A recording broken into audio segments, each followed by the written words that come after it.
Hello and welcome. I'm Saeed from storyplanet.net. Dive right into the essence of the most captivating books without reading them cover to cover. Whether you're on the go, at the gym, or just relaxing at home, we offer you a unique and enriching listening experience. Today, we are exploring the book, The Narrow Corridor, a creation by Daron Acemoglu and James A. Robinson. The book, The Narrow Corridor, 2019, explores the factors that contribute to the success or failure of achieving liberty in different countries throughout history. By drawing on examples such as the ancient city of Uruk, revolutionary America, 1950s China, and modern-day Argentina, it seeks to understand the conditions necessary for governments and citizens to prosper together. It also examines the consequences when these conditions are not met. Before we delve into these revelations, it's interesting to note that Daron Acemoglu is an esteemed economist who holds the distinguished position of Institute Professor at MIT, the highest rank for faculty members. In 2015, he was recognized by the Research Papers in Economics database as the economist with the most citations in the previous decade. Acemoglu is also known for co-authoring the highly successful book Why Nations Fail with James A. Robinson. James A. Robinson, a political scientist, previously taught at Harvard and currently serves as one of the 9 university professors at the University of Chicago. His primary research interests lie in Africa and Latin America, where he continues to conduct extensive study. With 10 key ideas to unveil, brace yourself for a deep dive into this captivating book on storyplanet.net. To start, the text is about exploring the history of freedom and oppression. The authors argue that liberty is defined as freedom from violence, intimidation, and domination. Liberty requires a synergy between the state and society, making it difficult to establish and maintain. The summarizer discussed the lack of chiefs in the Tiv ethnic group, challenges accessing welfare in Argentina, and how polarization contributed to the rise of the Nazis. Key idea number 1. The road to freedom is a thin path that necessitates finding a delicate equilibrium between the government and the people. The Epic of Gilgamesh is a 4,200-year-old text that tells the story of Gilgamesh, a tyrannical king of Uruk. The key message is that the path to liberty requires a balance between state and society. The god Anu creates Enkidu to counterbalance Gilgamesh, but they conspire together and despotism prevails. Liberty emerges when society is mobilized and has political power. The corridor to liberty is a long and difficult process, requiring a balance between a strong state and a cohesive society. Failure to enter this corridor has dire consequences. Key idea number 2. A strong central government is necessary for a society to have liberty. In 1994, Nigeria was under the military dictatorship of General Sani Abacha, resulting in violence, corruption, and a lack of basic services for citizens. The absence of a strong central government led to chaos and anarchy in cities like Lagos. This highlights the importance of a strong central government for societal liberty. Without it, violence and insecurity become the norm. The philosopher Thomas Hobbes proposed a solution called a Leviathan, a centralized, all-powerful government. However, not all Leviathans are the same. Some, like the despotic Leviathan, dominate and subjugate society, while others, like the absent Leviathan, are weak or non-existent. The ideal type lies in between, in the narrow corridor of liberty. Key idea number 3. Ancient Athens achieved liberty through empowering the society to balance the power of the state. The Greek city of Athens was ruled by archons during the Dark Ages.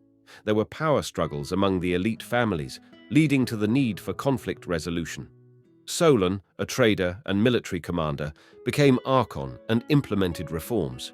He created new laws to encourage citizen participation in politics and divided the population into classes. Furthermore, Solon built a state with the authority to enforce these laws. This resulted in a balanced system of government where society and the state had equal power, known as a shackled Leviathan. This allowed Athens to achieve liberty. Key idea number 4. Some societies are trapped in a state of an absent Leviathan due to the constraints of social norms. The key points of the text are: the Red Queen effect promotes liberty and economic prosperity. Some societies still lack a strong central government and suffer from poor living conditions. Social scientists attribute this to factors like low population density or the absence of agriculture or trade. The authors argue that a rigid set of cultural practices and traditions, called the cage of norms, plays a more important role in keeping societies locked in this situation. The example of the Tiv ethnic group in rural Nigeria is cited as an illustration of how the cage of norms prevents the emergence of a strong government. British colonial ruler Lord Lugard attempted to impose chiefs on the Tiv, but their egalitarian society resisted this hierarchy. The emergence of the Nyambua cult, with its suspicions towards anyone seeking power, further hindered the establishment of a central government. Key idea number 5. The Red Queen effect is characterized by its messy and imperfect nature. The Red Queen effect in the United States has led to a messy political system. The Founding Fathers made concessions, including tolerating slavery, in order to get states to ratify the Constitution and protect individual liberties. This has excluded disadvantaged groups and created a system that doesn't work for everyone. Poor urban areas have high rates of violence and mental health issues.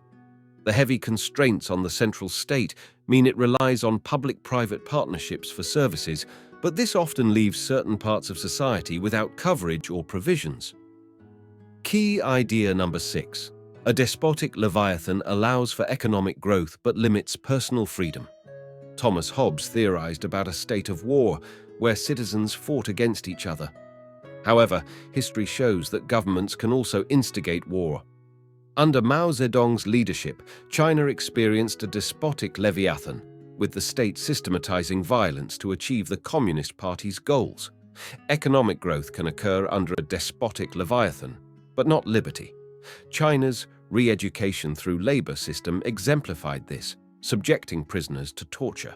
The system still exists with increasing numbers of detainees. While despotic Leviathans can foster economic activity, there are limitations. In China's case, the state's untrustworthiness and corruption create an insecure and opaque economic environment. Despotic growth cannot be sustained. Key idea number 7. Leviathans struggle in overly restrictive norms. India is the largest democracy in the world by population, but it remains outside the narrow corridor due to the powerful cage of norms in the form of the caste system. This system divides the population into status groups, affecting job opportunities, marriage prospects, and social mobility. The caste system hinders economic prosperity by locking individuals into certain professions based on their caste, resulting in a misallocation of jobs and wasted talent. In Saudi Arabia, the cage of norms is used as a tool for despotism. It is encoded into law through the Islamic faith, with scholars issuing rulings that are subservient to the Saudi state, legitimizing the actions of the rulers and keeping the population in line. Key idea number 8. Paper Leviathans refer to a combination of weak states and weak societies. The text discusses the concept of a paper Leviathan, which refers to a weak state with weak society. Argentina is given as an example of a paper Leviathan, with a dysfunctional welfare program and a lack of political input and influence from society. Paper Leviathans are common in Latin America and Africa due to the legacy of European colonization.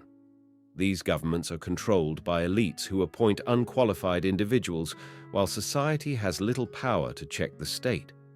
Unlike despotic Leviathans, paper Leviathans do not engage in overt despotism and therefore do not face the risk of their power being endangered. Overall, paper Leviathans result in a disempowered society and a weak state. Key idea number 9. There are multiple factors that determine if a state can transition into the corridor.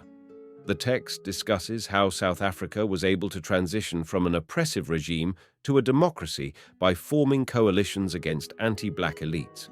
It highlights the importance of societal mobilization and strengthening the state in different types of regimes. The shape of the corridor of democratic and liberal governance can also change, depending on various factors. The text also mentions that labor coercion and a hierarchy in society that empowers elites can make it difficult to maintain a balanced power dynamic. It concludes by mentioning that the text will explore how nations might fall or be pushed out of the corridor. Key idea number 10. Polarization can hinder the Red Queen effect and lead to a loss of liberty. In 1928, the Nazis were a fringe movement with only 2.6% of the vote. However, polarization between elites and society led to the rise of the Nazis, with elites supporting them out of fear of left-wing groups. The Red Queen effect became zero-sum, allowing the Nazis to seize power. This highlights how polarization can disrupt the Red Queen effect and lead to a loss of liberty. Democracy and liberty are never guaranteed. In conclusion, the key message of this text is that for societies to achieve liberty, there needs to be a balance between the power of the state and society. Too much state power leads to oppression, while too little results in an inability to provide essential services. The ideal state is one where society restrains the government's power, allowing it to be trusted. Liberty and economic prosperity are only possible in such conditions. To further explore this topic, the book Why Nations Fail by Daron Acemoglu and James A. Robinson is recommended. Thank you for listening to this summary. If you enjoyed this exploration, we invite you to discover other fascinating books on storyplanet.net. Don't wait any longer. A multitude of books, stories, and knowledge await you there. See you soon on storyplanet.net.